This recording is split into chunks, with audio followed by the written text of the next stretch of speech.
you ever get that feeling that something isn't right, but you can't explain why? Yeah, this is one of those nights. It started as a simple getaway, a cheap cabin, deep in the woods, miles away from anything that felt normal. It was just the three of us, me, my girlfriend, and her brother. The place was off, not in an obvious way, just quiet, too quiet, like the woods were holding their breath. Behind the cabin, there was a shed, old, worn down, but one thing didn't match: the lock. It was brand new, shiny, clean, completely out of place. Probably just storage, we told ourselves, but none of us went near it. That night, sleep didn't come easy. Around midnight, we started hearing it. Thud, drag, something moving outside. At first, we ignored it. It's just animals, we said. But then it got louder, closer, like something was circling the cabin. At some point, I couldn't take it anymore. I grabbed a flashlight and stepped outside. The cold air hit different, heavy, unnatural. I scanned the ground, and that's when I saw them. Footprints, not animal, human, leading straight to the shed, and then back toward the cabin at exactly 4 a.m. Knock, knock, knock. Not loud, not soft, controlled, like whoever was outside knew exactly what they were doing. A voice followed. Forest ranger, welfare check. Something about it felt wrong, too calm, too rehearsed. I didn't open the door. Instead, my girlfriend's brother called the police, quietly, whispering. We explained everything: the cabin, the sounds, the man outside. There was a pause. Then the operator said something that made my stomach drop. There are no rangers in your area. The moment we didn't respond, the man changed. His voice got sharper, angrier. Open the door. Then, bang, he kicked it hard, again and again. The whole cabin shook. We backed away, heartbeats out of control. Then, crash, a window shattered. Glass exploded across the floor as a rock rolled inside. He wasn't pretending anymore. Whatever was out there wanted in. And then, finally, sirens. Distant at first, then getting closer. The noise outside stopped, completely, like it had never been there. When the police arrived, they searched everything: the cabin, the woods, the shed, but the man, gone. No trace, just footprints that disappeared into nothing. We didn't wait, didn't pack properly, didn't even look back. We got in the car and left that place behind.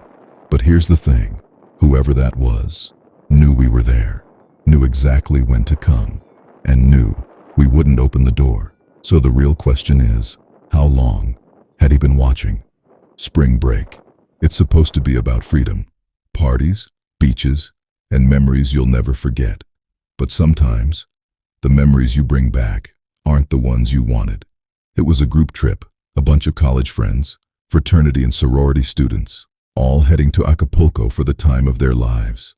The sun was perfect, the drinks never stopped flowing, and the nights felt endless. That's when Sahil made a decision that would almost cost him everything. Late one night, Sahil started asking around. He was looking for something illegal. Some of his friends warned him, "Don't do it here, not with strangers. This place isn't safe for that." But Sahil laughed it off, because nothing bad ever happens until it does. Eventually, he found someone, a local man, with a translator standing beside him. They spoke just enough English, just enough to make Sahil feel comfortable. They told him they could take him somewhere safe. A quick deal, no trouble, just a short ride away. Sahil hesitated, just for a second, but then he followed them, out of the lights, away from the music, away from the safety of the crowd, and into the dark.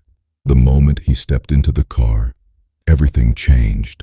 The doors slammed shut, and suddenly, he wasn't a customer anymore. He was a target.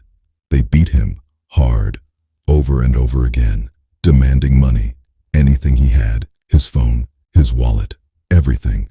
Sahil realized something terrifying. This wasn't random. They weren't just robbing him. They were deciding whether he was worth more alive or dead. Desperate, barely conscious, Sahil said the only thing he could think of. He told told them about the resort. Dozens of American students, tourists, easy targets. For a moment, the car went silent.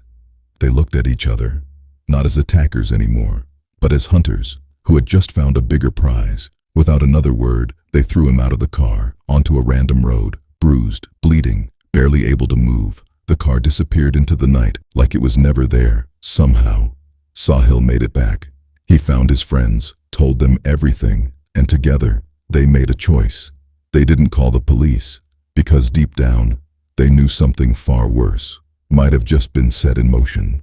And somewhere in Acapulco, that same car was still out there, waiting for the next mistake. There's something deeply unsettling about being surrounded by people and still feeling completely alone. And sometimes, the scariest part isn't what you see. It's what everyone else refuses to notice. It started as a normal trip. 4 of us, me, Jake, Ryan, and Melissa. We found this massive lake house deep in the Ozarks. The deal was too good to be true. A friend of a friend told us about it. Said some sorority group organized it. Big party, lots of people, no questions asked. Looking back, that last part should have been the warning. The drive there felt off. The deeper we went into the woods, the quieter everything became. No signal, no houses, just trees, stretching endlessly on both sides. And then suddenly, there it was.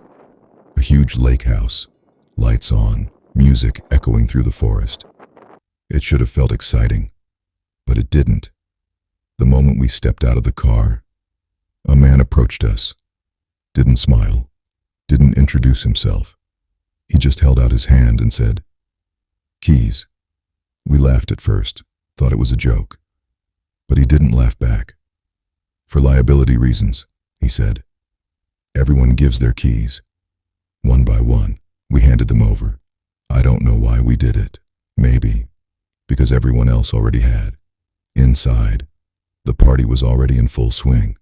Music, drinks, people everywhere. But something wasn't right. Groups stayed tight.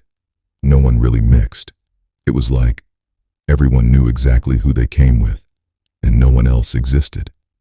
And then there was the host, standing in the corner, watching, writing things down on a clipboard every few minutes. He'd jot something and look up again, like he was tracking something or someone. The next morning, I woke up early, too early. That kind of silence, that doesn't belong after a party. I stepped outside and saw a couple packing their bags. They looked nervous, rushed. They didn't say goodbye to anyone, didn't even look back. They just got in their car and drove off, or at least, that's what I thought.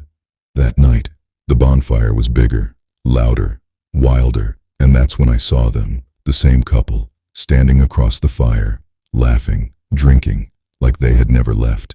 My stomach dropped. I stared at them for too long. The girl noticed, and for a split second, her smile disappeared. I couldn't shake it, so I went looking, behind the house, past the dock, near an old equipment shed. That's where I found it. Their car, parked, hidden, cold. They never left. That's when it hit me. No one here was actually leaving, and suddenly, those missing car keys made sense. I went back inside, heart racing, trying to act normal, but everything felt different now. The music was louder, the lights felt dimmer, and everyone felt closer, watching. I walked straight up to the host. "Give me my keys," I said. His pen stopped moving. Slowly, he looked up at me, and then everything went silent.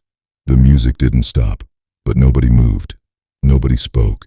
Every single person in that room turned and looked at me. Over 20 people, all at once. No expressions, no confusion, just staring. And in that moment, I realized something terrifying. I wasn't at a party. I was being watched, tracked, and whatever this place was, it wasn't meant for people to come and go, only to stay. If you ever find yourself somewhere that feels off, trust that feeling, because sometimes you're not being paranoid, you're being warned.